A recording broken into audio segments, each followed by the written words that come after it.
In the beginning, there was no fire, and there was no light. The world was a gray expanse without change, filled with crags of stone, endless fog, and the immortal forms of everlasting dragons. Their scales were as hard as mountains, and their breath was the wind of eternity. Time did not move, life did not flourish, and death was unknown. It was the age of ancients, a world without flame, a world without purpose. Then, from the darkness of that gray age came a spark. A fire burned into existence, and with it came disparity. Where once there had been only stillness, now there was light and dark, heat and cold, life and death. This was the first flame, a mystery that altered everything. And within its light were found the Lord's souls, fragments of unimaginable power that shaped those who claimed them. Among those who took the souls was Gwyn. He was not yet called Lord of Sunlight, nor Lord of Cinder. He was a being who reached into the flame and drew from it a great soul that glowed with radiance and might. With this power, Gwyn grew into something beyond mortal comprehension, a god of flame who shone brighter than the dragons he sought to oppose. Others too found souls within the flame. Nito took the soul of death and became the Lord of Decay. The Witch of Izalith took the soul of life and fire and bent it towards sorcery and creation. Seath the Scaleless, the betrayer of his kin, was given power by Gwyn as reward for his treachery. These lords rose together and stood against the dragons. The war that followed was unlike anything the world had ever seen. Gwyn marshaled his knights and his armies. With his soul of sunlight, he forged bolts of lightning, weapons of pure flame that shattered stone and pierced even the hardest scales. The Witch of Izalith unleashed great firestorms that scorched forests and mountains alike. Nito spread miasma and plague, bringing even the immortal dragons to sickness and death. And Seath revealed the weakness of his kin, the truth that their scales were not unbreakable, for his betrayal opened the way for Gwyn's lightning to strike true. The battle raged across the gray crags. Dragons fell from the skies, their massive corpses breaking the land. The age of ancients crumbled before the fury of fire. Gwyn's knights, Ornstein the Dragon Slayer, Artorius the Abyss Walker, Goth the Great Archer, and Ciaran the Swift became legends as they struck down the mighty beasts. In the end, the dragons were defeated. The Age of Fire began. Gwyn now stood as the ruler of this new world.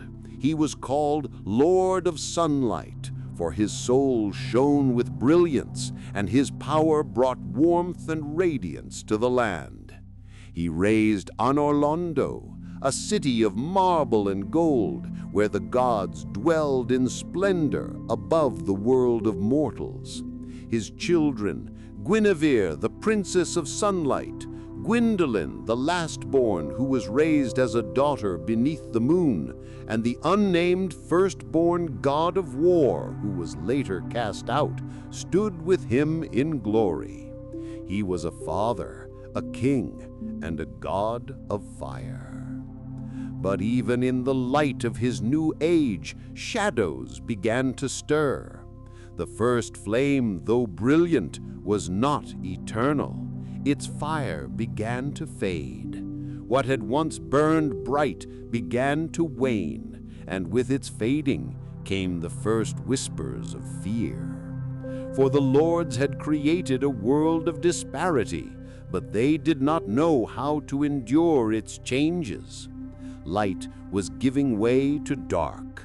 Fire was giving way to ash. This fear of the end would define Gwyn's fate. He who had risen by fire could not accept a world without it. He who had defeated dragons with lightning could not face the idea that his own flame might dim. And so Gwyn, once the great lord of sunlight, began a path that would lead him to sacrifice and to sorrow. The first flame had given power to those who found it, but its fading now brought a new curse into the world. Men and women became undead, cursed to rise again after death, cursed to lose their minds as they hollowed. The Age of Fire was never meant to last forever, but Gwyn refused to let it end. And so began his desperate struggle to preserve the light, no matter the cost. The glory of his victory over the dragons was only the beginning of his story. The true tale of Gwyn is not of conquest, but of fear, sacrifice, and the endless struggle to keep a fire alive, even as it dies. With the dragons defeated and the Age of Fire established, Gwyn reigned over a world transformed. His city of Anorlando gleamed like the very sun, its towers rising high above the clouds, its halls filled with golden light. The gods of his court lived in splendor, and the knights of his armies stood as symbols of strength and loyalty. To many, this seemed like a golden age, the triumph of fire over gray eternity. Yet Gwyn knew that the fire was fading. What had been born from the first flame was never meant to last forever. Already the brilliance of the flame dimmed, already shadows crept at the edges of his dominion. The Age of Fire, though glorious, carried within it the seed of its end. Gwyn could not accept this truth. He believed that if the flame died, the world itself would crumble into dark, that all he had built would vanish into nothing. The first to attempt to stop this fading was the Witch of Izalith. With her great soul of life and fire, she sought to replicate the first flame. If the original fire was dying, she would create another, a second flame, to continue the age. But her attempt ended in catastrophe. The power she tried to control slipped from her grasp, and the fire she birthed was no true flame. It was chaos, wild and consuming, without order or balance. It birthed demons from her children and from her followers, creatures of fire and fury that spread destruction across the land. The Witch of Izalith was lost to her failure, becoming the bed of chaos, mother of demons. This was the first great tragedy of the Age of Fire. Gwyn had trusted in the witch, but now he saw her failure as a warning. The flame could not simply be remade. To challenge its power was to create ruin, and so his fear deepened.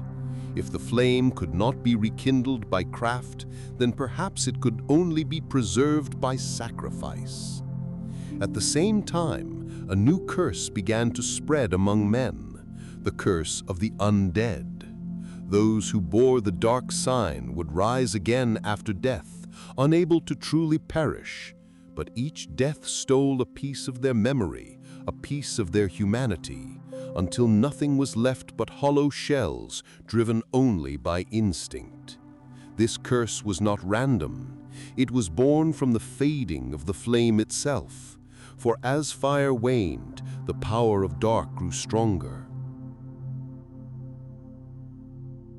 Gwyn saw in this curse a threat to his order. The undead were gathered and locked away in asylums, where they would remain until their minds broke and their bodies wasted into husks. But the curse could not be contained. It spread across the land, a reminder that his age was not eternal. Gwyn sought to deny the truth, but the truth crept closer with every undead who rose from their grave. In his desperation, Gwyn turned his gaze once more to his own soul of sunlight. The first flame had given it to him, and perhaps by returning it, he could keep the fire alive. The thought was terrible, for it meant giving up everything he had built, everything he was. But his fear of the dark was greater than his love for life. He saw the dark as an end without hope, an abyss that would swallow all meaning. He believed that without the flame, there could be no order, no gods, no world worth saving. And so he began to prepare for the ultimate sacrifice. His knights, his loyal warriors, he sent away on missions they would never return from. Arturius was sent to face the abyss in Ulasil. Ornstein remained as a guardian in Anorlando. Goff faded into obscurity, blinded and forgotten. Ciaran disappeared into shadow and sorrow.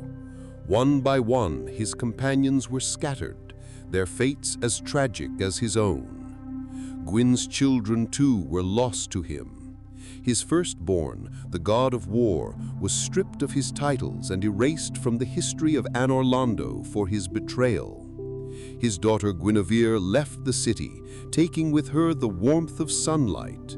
His lastborn, Gwyndolin, was raised beneath the moon, hidden and manipulated to serve as a shadow of divinity. Gwyn's family, once the heart of his golden city, crumbled around him. The world of fire that Gwyn had built was dying piece by piece. The Witch of Izalith had fallen into chaos. The undead curse was spreading. His knights were broken and scattered.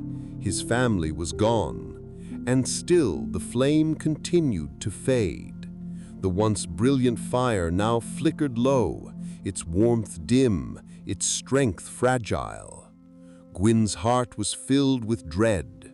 He was the Lord of Sunlight, the king who had defeated the dragons and raised a new age. But all his victories now seemed hollow, for time was the one enemy he could not defeat.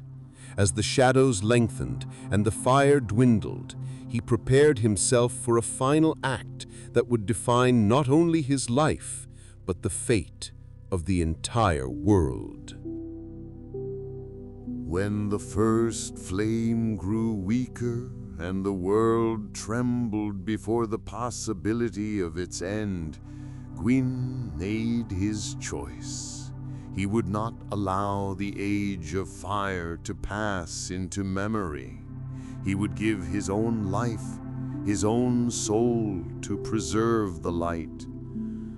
It was an act of sacrifice, but also an act of fear. For Gwyn could not accept the dark, could not bear the thought of an age without fire, without his order, without his gods. He marched to the kiln of the first flame, that sacred place where the flame burned in its heart of ash. His loyal black knights went with him, warriors clad in dark armor, scorched by fire. They followed their lord into the furnace of destiny, never to return. One by one they were consumed, their armor twisted and blackened, their souls reduced to cinders. Even in death they lingered in the kiln, guardians of a hollow throne. Gwyn's arrival at the kiln marked the turning point of all ages. He approached the flame not as a conqueror, but as a supplicant. The soul of sunlight that had defined his very being, the power that had forged lightning to slay dragons, he now offered willingly to the fire. He stepped into the flame. He gave himself wholly, body and soul, to rekindle what was fading. The fire rose again, but at a terrible cost. Gwyn was no longer the radiant lord of sunlight. He became the lord of Cinder, a hollowed husk of a god. His once great soul burned to ash. The flame accepted his sacrifice, but it was not satisfied. It was fed for a time, enough to hold back the dark, but not enough to last forever. What Gwyn had done was not a triumph, but a delay. Yet Gwyn remained in the kiln. Even in his ruined state, with his flesh charred and his mind broken, he still clung to his duty. He wandered among the ashes, his great flaming sword in hand, lashing out at any who approached. He was no longer a king, no longer a god, but a withered guardian of a fire that was always dying. The world outside changed because of his sacrifice. The age of fire staggered on, but the undead curse spread like a plague. Humanity, the dark essence within mankind, grew stronger with every moment the flame was unnaturally prolonged. The abyss spread its tendrils into the world, a reminder that dark was not an end, but another beginning. Gwyn's act of defiance against the dark did not destroy it. It only postponed its rise, while making its return even more inevitable. In Anorlondo, the great city of the gods, his absence was hidden behind illusions. Gwendolyn cast a veil of false sunlight to make it appear that the city still basked in warmth. An empty throne stood in the palace, guarded by knights who could not speak the truth of their fallen lord. To mortals, Gwyn was still the Lord of Sunlight, a divine presence that ruled over all. But in truth, he was a broken husk, wandering the kiln, consumed by the fire he had given everything to preserve. This was the great paradox of Gwyn's fate. He had been the mightiest of the lords, the slayer of dragons, the father of gods. Yet in the end, he was a hollow shell, a warning to all who would cling to fire too desperately. His fear of the dark made him sacrifice himself, and in doing so, he created a cycle of fire and fading that would bind the world forever. When the chosen undead at last reaches the kiln, they do not find a radiant king waiting in majesty. They find Gwyn, Lord of Cinder, a gaunt figure wreathed in flame, his strength diminished, but his resolve unbroken. He fights with the remnants of his power, his great flaming sword burning as fiercely as his will. The battle is not one of triumph, but of sorrow, for every swing of his blade carries the weight of tragedy. This is not the glory of a god at his peak, but the desperation of a father, a king, and a god who could not let go. And yet there is beauty in this fall. Gwyn's sacrifice was flawed, his fear misguided, but his resolve was absolute.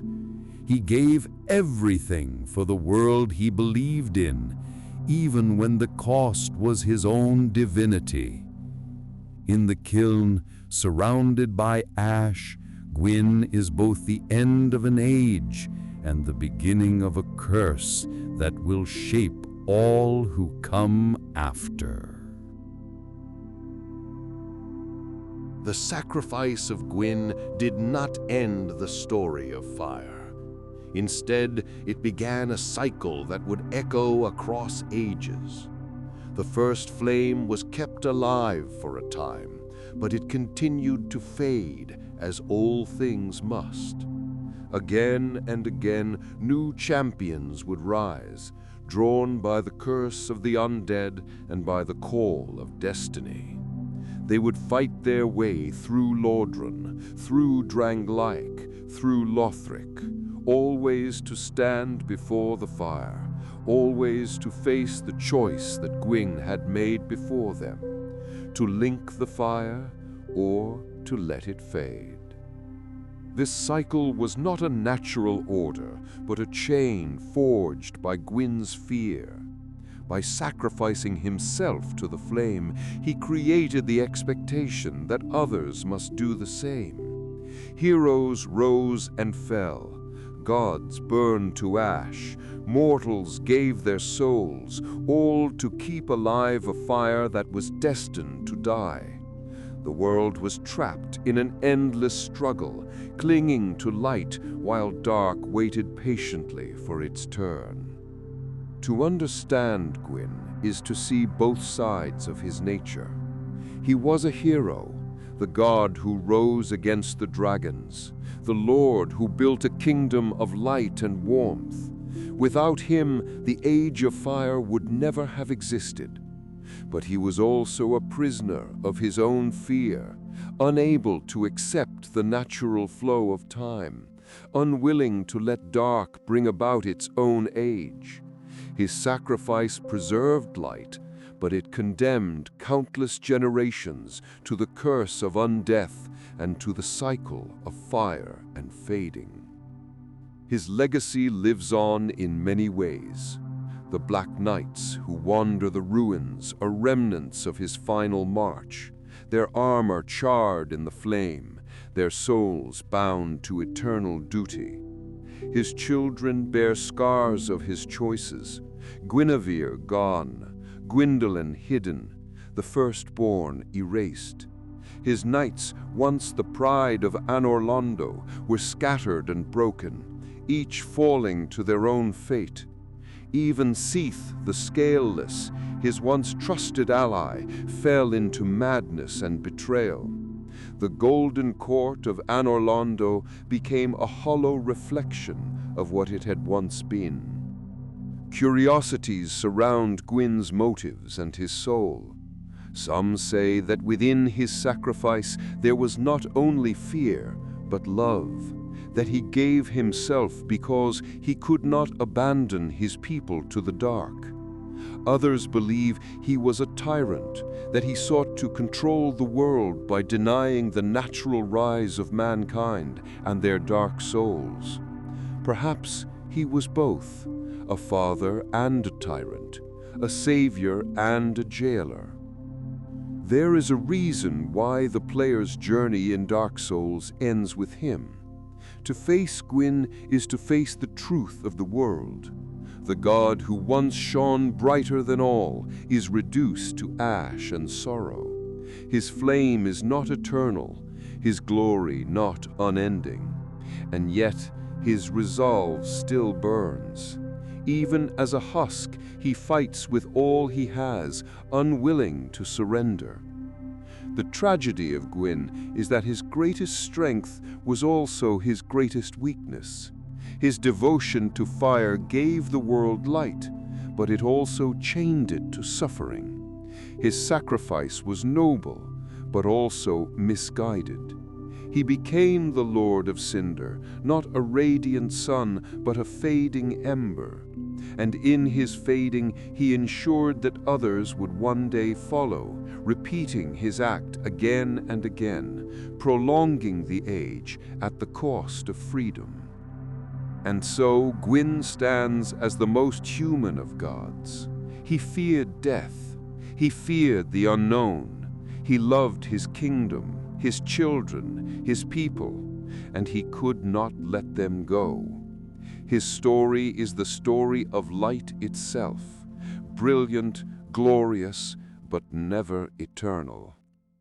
When one thinks of Gwyn, one does not remember only the triumphs of his war against the dragons, nor the golden halls of Anorlando.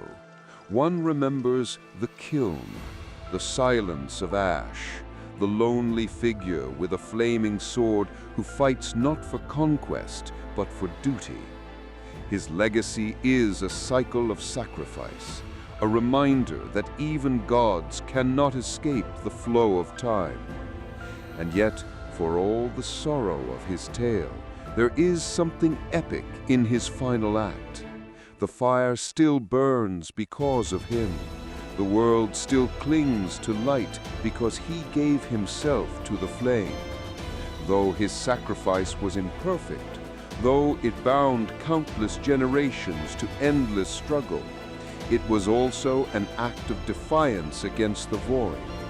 He became kindling for a fire that was already dying, and in that act he defined all who came after. Gwyn, Lord of Sunlight, who became the Lord of Cinder, is the eternal paradox of Dark Souls. A god who was both savior and prisoner, a father who was both protector and destroyer, a king who gave everything to keep his world alive. His story is one of glory and tragedy, of fire and ash, of light and dark. And in the end, when the chosen undead faces him in the kiln, it is not only a battle, but a meeting with the soul of an age. For Gwyn is not simply a character in the story of Dark Souls. He is the story itself. And so the final image endures, the great Lord reduced to a husk, his flaming blade cutting through the ash, his eyes hollow, but his will unbroken. The first flame flickers behind him, demanding sacrifice. The world holds its breath, and in that moment all of Dark Souls is contained. The weight of fire, the inevitability of dark, the choice of what will come next. Gwyn's legacy is not only the Age of Fire. His legacy is the eternal question that burns in every soul. Will the fire be linked, or will it fade?